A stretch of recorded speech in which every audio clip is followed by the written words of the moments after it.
और रघुवंशी गोत्र है रामचंद्र जी वाला गोत्र, कुल और गोत्र तो रामचंद्र जी वाला हुआ। आंदोलनकारी का कोई परिवार नहीं होता। आंदोलनकारी का तो जो आंदोलन में उसका साथी रहता है वो उसका परिवार होता है। देखो, किसान यूनियन की जो स्थापना हुई वो हुई 1983 में और इसका गठन हुआ तमिलनाडु में।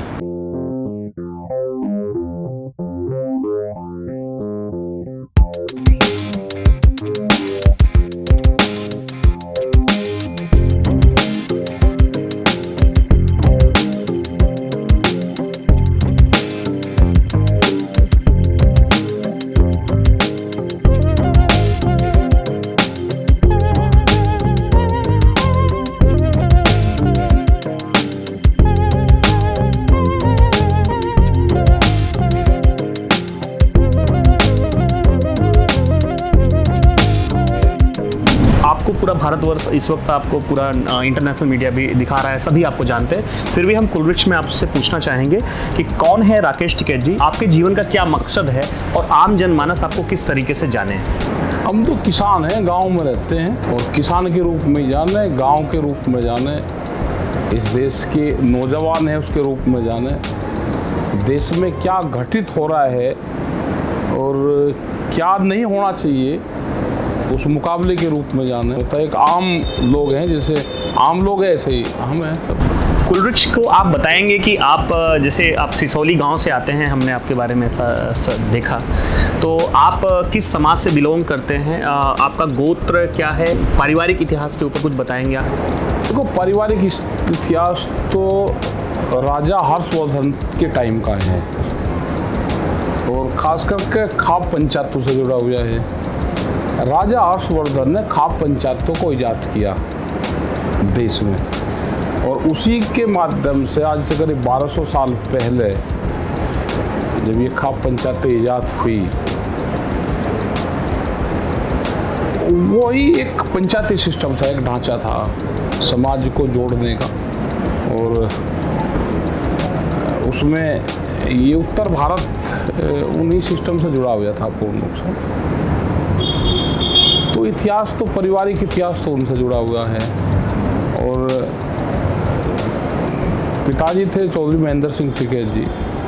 वो 7 साल की उम्र में 1942 में जब उनकी उम्र 7 साल थी तो इस मूवमेंट से जुड़े थे। खाप पंचायत के जो हेड होते हैं, बालियान गोत्र हैं, उनसे रघुवंशी उसको कह सकते हैं और रघुवंशी गोत्र है रामचंद्र जी वाला गोत्र।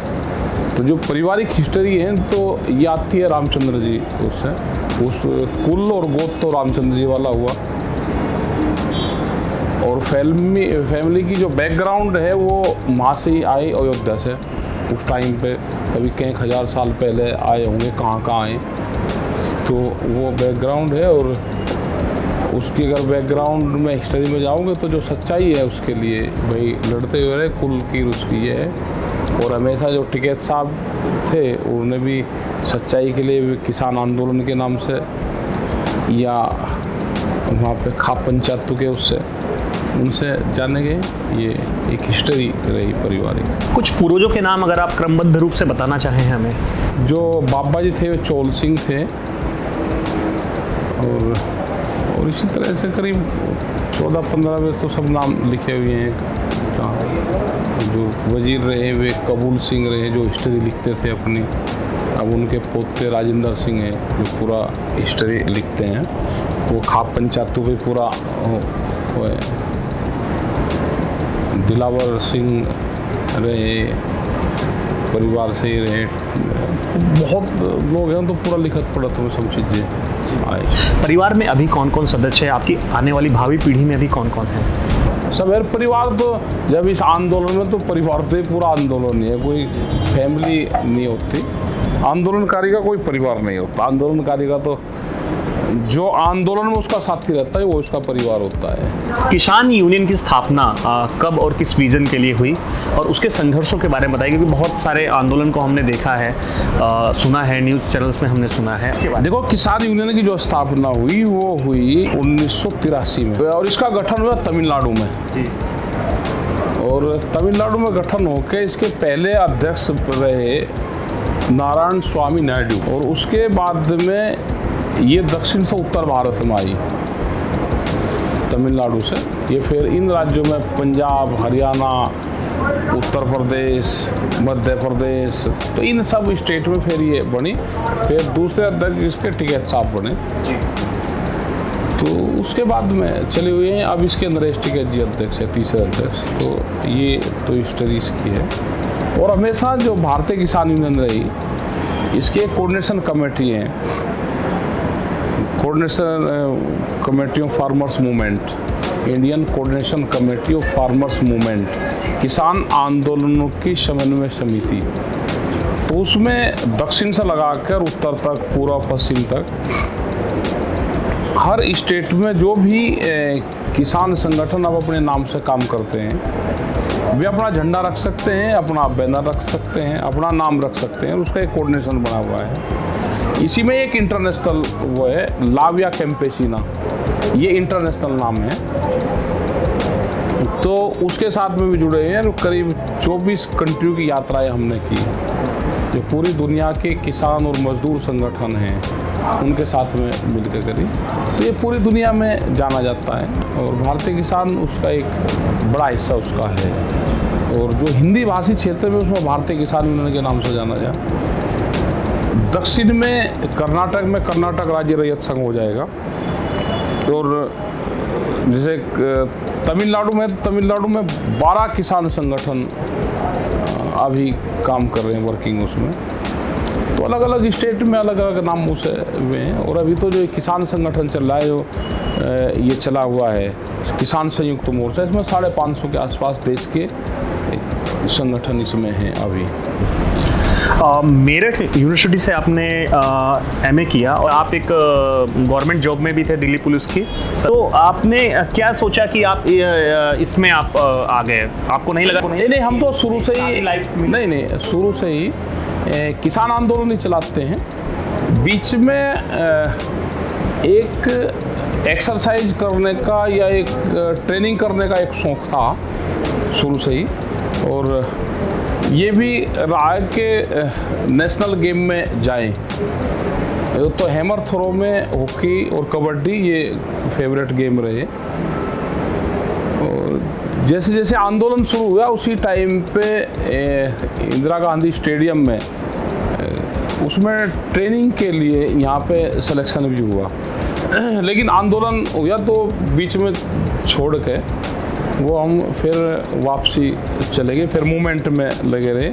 और 88 में फिर ये था कि मिलिट्री में जाएं, तो मिलिट्री में कमांडो की ट्रेनिंग करेंगे। तो मिलिट्री में तो नहीं जा पाए, लेकिन दिल्ली पुलिस में चले गए। तो दिल्ली पुलिस में ट्रेनिंग करी, फिर बम स्क्वाड में पोस्टिंग करवाई, जो सबसे खतरनाक वो होता है, तो उसमें पोस्टिंग करवाई। फिर उसमें 5-6 साल उसमें रहे। और 95 में फिर वो छोड़ के 95 में छोड़ के, और फिर आंदोलन में तो साथ साथ चलते भी रहे, आंदोलन भी और पुलिस का वो भी। और 95 में फिर पूर्ण रूप से आंदोलन में इसमें लगते। टिकैत साहब करीब 350 से भी ज़्यादा बार जेल गए मूवमेंट में, और करीब 40-45 बार हम भी जा लिए जेल। तो ये है कि किसी भी काम के लिए सरकारों से बातचीत करनी, किसानों के हक में, गांव के गरीब के हक में पॉलिसी बनवानी, वे पॉलिसी सरकार तक पहुंचानी, बतानी, उन पॉलिसी पर काम करना, रेट बढ़वाने के लिए आंदोलन करना। तो हमारा किसी पार्टी से वो नहीं रहा हमारा कभी भी किसान आंदोलन का।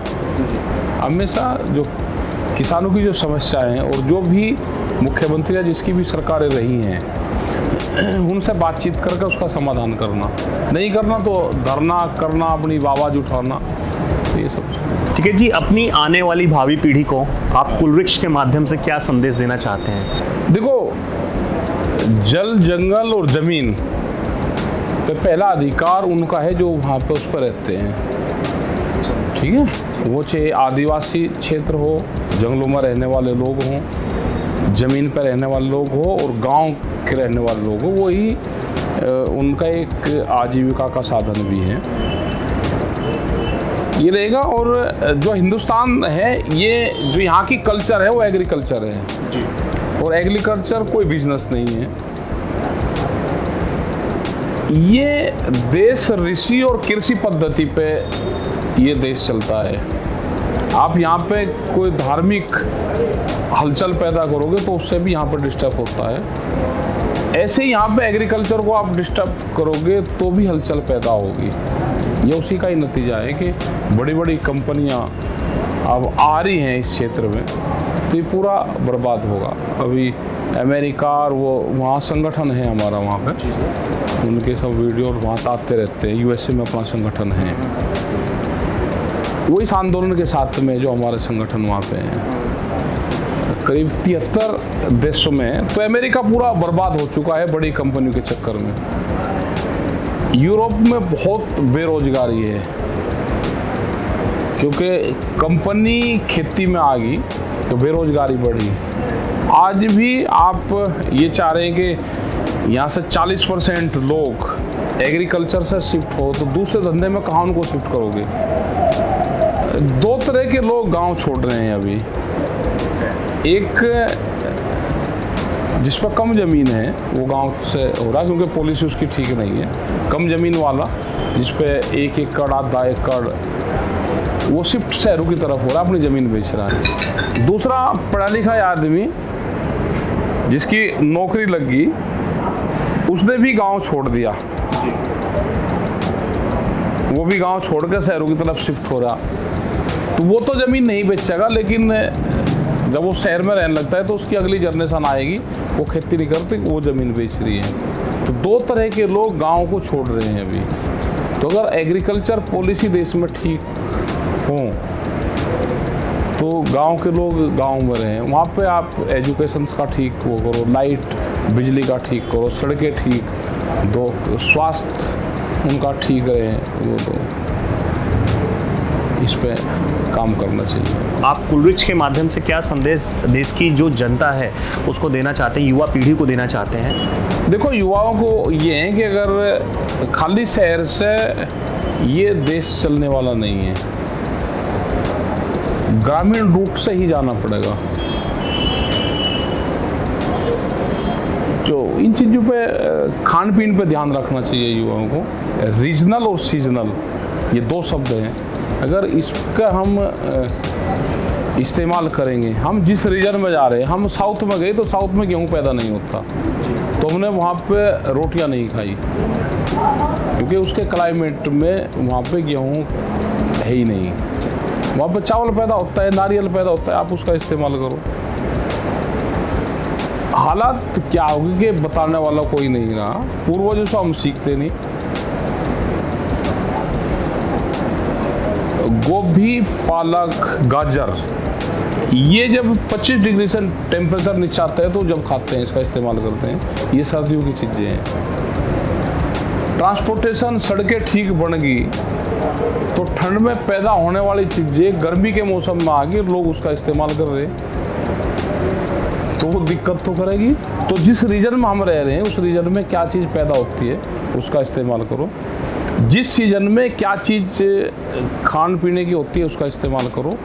नशे से दूर रहना चाहिए, उसका इस्तेमाल करना चाहिए। उसका फार्मूला हमने निकाला कि कौन आदमी नशा करता है तो उसका नशा कैसे छुटवाया जाता है, तो उसका एक फॉर्मेट तैयार करा पूरा। और वो आदमी नशा करेगा ही नहीं, सिर्फ उसकी काउंसलिंग करने की ज़रूरत है। उसमें 7 मिनट लगेगी और 7 मिनट में वो नशा छोड़ देगा। 7 मिनट, सिर्फ 7 मिनट लगेगी। तो 10 साल पुराना कोई नशा कर रहा और उसको सिर्फ 5 से 7 मिनट उसको लगेगी। ये जो पद्धति है इसका आपने निजात स्वयं किया कि इसके ऊपर काफ़ी रिसर्च करनी पड़ी उसके बाद? ना कोई रिसर्च नहीं, हम तो यहीं पकड़ ले, कोई यहीं गुटखा खाता हमको मिल गया तो हमने यहीं पकड़ा और यहीं उसी के सवालों में उसको उलझाया, उससे एक एफिडेविट तैयार करवाया और वो उसको दे दिया, तो खाएगा ही नहीं कभी भी। पेड़ पे काम करना चाहिए, पेड़ लगाना, उस पर बड़ा काम होना चाहिए देश में। और उसका भी क्योंकि ऑक्सीजन की कमी से लोग कैसे डेथ होती है वो सब ने देखा, वो कोई पूरा नहीं है, उसके भी फार्मूले निकालने। जी। बहुत पॉलिसी पे हम काम करते हैं जिस पे सरकार आज काम कर रही है, वो आज से 35 साल पहले टिकैत साहब ने उन पर काम करके सरकारों को दी हुई पॉलिसी, उन पॉलिसी पे सरकार आज काम कर रही है। वही बहुत पॉलिसी हमारी हैं तो हम सरकारों को देते हैं, सरकार उस पर बहुत अडॉप्ट कर लेती है, बहुत नहीं करती। तो क्या आपको लगता है कि व्यक्ति को अपने बारे में, अपने परिवार के बारे में उसको जानना भी चाहिए और उसको लिखना भी चाहिए, ताकि आने वाली भावी पीढ़ियां अपने परिवार को एटलीस्ट उस वक्त के सामाजिक परिप्रेक्ष्य को, राजनीतिक परिप्रेक्ष्य को जान सके? क्या ये महत्वपूर्ण है? नहीं, महत्वपूर्ण है। और हमने ये कहा भी, वे बुजुर्ग लोग हमारे पास में हैं,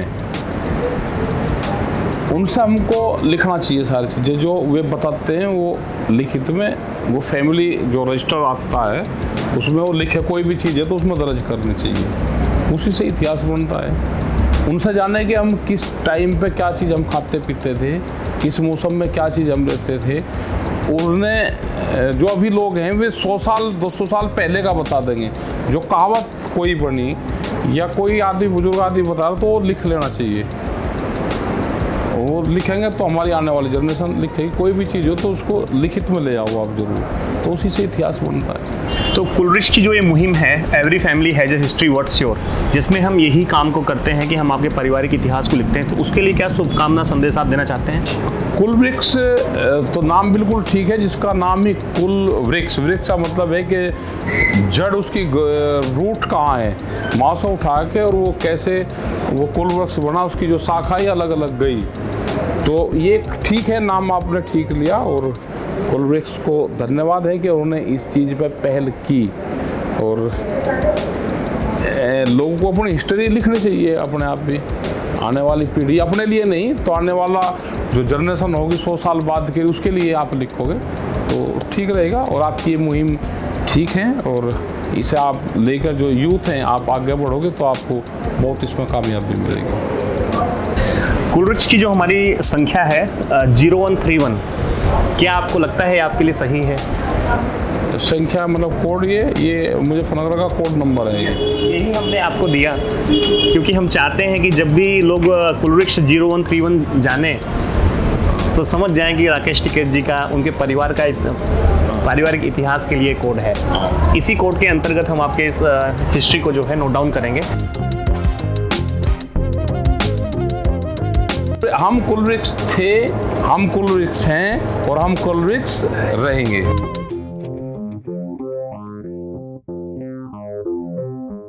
सब्सक्राइब करें कुलवृक्ष के YouTube चैनल को और रोजाना की अपडेट्स के लिए बेल आइकन को दबाना ना भूलें।